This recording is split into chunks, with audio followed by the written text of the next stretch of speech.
these Canadian receivers in this country, now I'm talking about Rashawn, Chase Claypool, all the greats in the CFL. Holy smokes, man. It is a wealth. It's a wealth. Yeah. And it's not just receivers, of course, but guy's a stud. Well, it's always maybe a thing, transitioning to the next level, becoming a pro takes some time, but there's no question that there's the athletic abilities there and the ability to play football. I mean, you look at his time with the Bengals, but before that with Calgary, with the Dinos, I mean, unbelievable what he was able to do there. And then sometime, in the junior football league. But now to try and translate that in the CFL, if he gets it going, gets the right opportunity, and then can showcase his athleticism, he could be a star. Jeff, the Stamps fan, writes in and says, does anyone remember an arena game in Calgary years ago where the then Iowa quarterback Kurt Warner nailed a fan who ran on the field with the ball? No, we don't. But I don't want to give up on this dream of mine of arena football in Canada. I don't understand why we wouldn't do it and why we couldn't do it.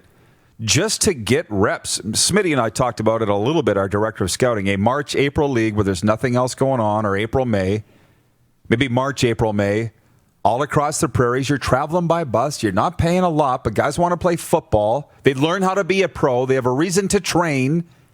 There's football people looking for jobs.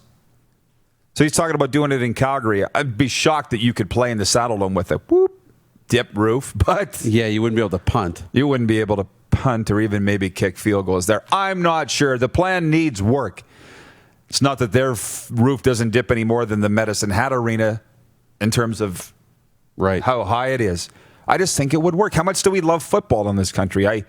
We could get it on television. Like I'm telling you, I got TV networks calling me now for the contact info for Kings Park Speedway because they're dying to televise something. Yeah. You're seeing this is the renaissance of community local sport.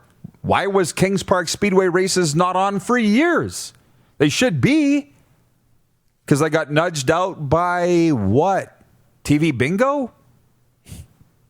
It feels that way. This is just where it's going. I know. Dave Spadafora says, sounds intriguing. I know, it sounds very intriguing, but I'm just saying at this stage of my life, do I want to get into leading this? Do you want to I could help it. It reminds me very much of my dad. There was a group of people in my hometown that wanted a junior B hockey team there, and my dad just said, I could lead it, but do I really want to run it? This is when my dad was like 70, right? Yeah. I'm sitting here at 47 going, I'll come up with the idea, but I'm not doing all the work. I'll call the games. I'm not traveling. And God knows I know enough rich guys that want to just own a team to go sit in a luxury suite and watch their team. It's doable. Yeah. But I'm not doing it by myself. Jeff says, let's get a strong CFL before we worry about an arena version. Why not have both? You're limiting yourself. Yeah. That's the way you think. It's why not have both? It's a feeder system for the CFL. Think big!